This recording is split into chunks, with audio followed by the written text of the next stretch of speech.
அதாவது கோவிட் பெருந்தொற்றுக்கு பிந்தைய காலகட்டத்தில் இதர மாநிலங்களோடு, அதாவது கர்நாடகா, மகாராஷ்டிரா, குஜராத்தோடு ஒப்பிடுகையில் இந்தியாவுக்கு அதிக வருவாயை கொடுக்கக்கூடிய மாநிலங்களில் பட்டியல் போட்டு கொடுத்துருக்காங்க.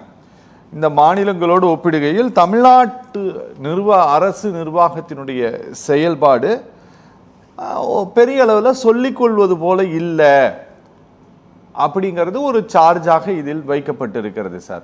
அப்படி இருக்கும்போது எந்த இடத்துல நம்மளுடைய, நீங்கள் சொன்னீங்க இல்லையா, டபுள் டிஜிட்டில் நாங்கள் அரசாங்கத்தினுடைய பொருளாதாரத்தை கொண்டு சென்று இருக்கிறோம், தனிநபர் வருமானத்தை உயர்த்தி காட்டி இருக்கிறோம்.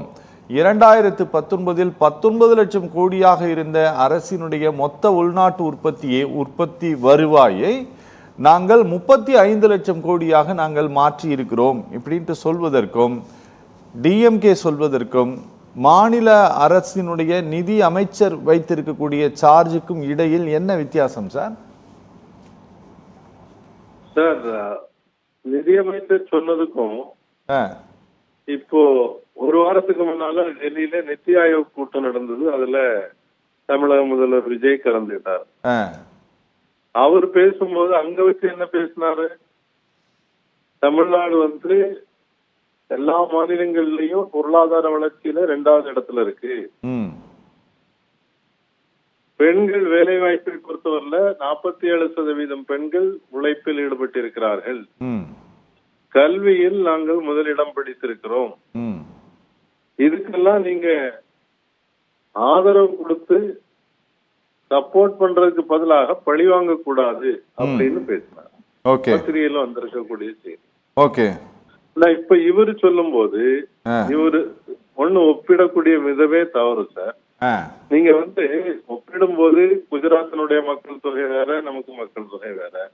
நீங்க ஏன் பீகாரை பத்தி பேசல, உத்தரப்பிரதேசத்தை பத்தி பேசல,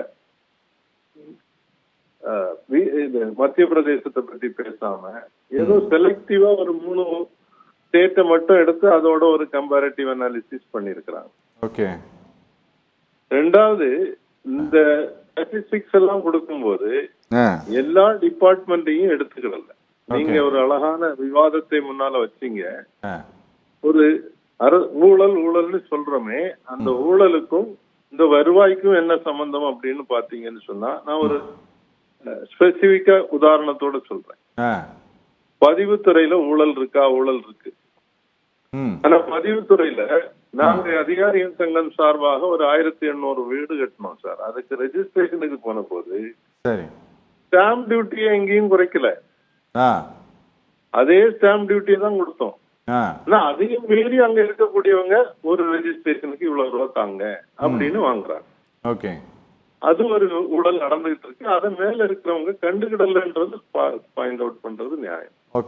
2வது, ஊழல் என்பது இந்த மாதிரி ஒரு முதலாளித்துவ மாநிலத்துல அரசாங்கம் இருக்கக்கூடிய இடத்துல ஊழலை ஒழிச்சிட முடியாது. நீங்க ஒவ்வொரு கேண்டிடேட்டும் எத்தனை கோடி செலவழிச்சிட்டு வெற்றி பெற்று வந்திருக்காங்கன்னு உங்களுக்கு தெரியும்ல.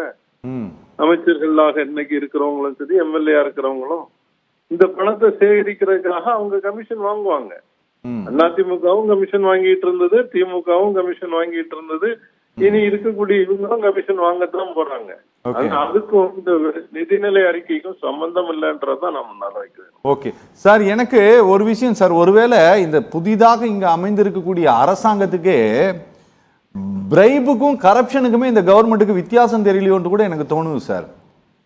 ஏன்னா நீங்க எந்த அப்ரூவல் நீங்க இந்த அரசாங்கத்துல நீங்க வாங்கினீங்கனாலும் அரசாங்கம் என்ன கட்டணத்தை நிர்ணயம் செய்திருக்கிறதோ அந்த கட்டணத்தை வாங்காம உங்களுக்கு எந்த அப்ரூவலும் கொடுக்கறது இல்லை. ஆனா அந்த அப்ரூவல் கொடுக்கறதுக்கு, வேகமா கொடுக்கறதுக்கு இவங்க லஞ்சம் வாங்குறாங்களா? 100% லஞ்சம் வாங்குறாங்க. அதை நம்ம இல்லைன்னு நம்ம மறுக்கிறதுக்கு கிடையாது. ஆனா இந்த 2க்கும் இடையில் இருக்கக்கூடிய வேரியேஷன் இந்த ஒருவேளை இவங்களுக்கு தெரியலையா? பாவம், புதிய நிதியமைச்சர் அவருக்கு அது தெரியலன்னு தான் நினைக்கிறேன். இதுக்கு முன்னால திட்ட கமிஷன் இருந்தது, நம்ம ஆண்டுதோறும் பேசிட்டு இருந்திருக்கிறோம். திட்ட கமிஷன் ஒரு நிதி அறிக்கை வளர்ச்சி அறிக்கை கொடுப்பாங்க. அதுல எங்க செலவு கூடுதலா இருக்கு, எங்க குறைவா இருக்கு, எங்க கூட்டினா நல்லா இருக்கும் அப்படின்றத சொல்லுவாங்க. இப்ப புதிய நிதி கமிஷன் இன்னும் போடல. ஏற்கனவே ஆலோசகர்களாக ஜீன் ரேஸ் மாதிரி ஆட்கள்லாம் இருந்த ஒரு பொருளாதார நிபுணர்கள் குழு இருந்தது. அந்த அதெல்லாம் அந்த டேர்மோட முடிஞ்சு போச்சு. புதிய கமிட்டி எதுவும் போடல. இவங்க கீழ்மட்டத்துல இருக்கக்கூடிய சில அதிகாரிகள் தரக்கூடிய ஒரு 28 பக்கத்துல ஒரு பேப்பர் கொடுத்திருக்கிறாங்க. அது முழுமையான வெள்ளை அறிக்கையே இல்ல, புரிதல் இல்லாமல் செய்திருக்கிறதுன்னு தான் நானும் பாக்குறேன். Okay okay okay okay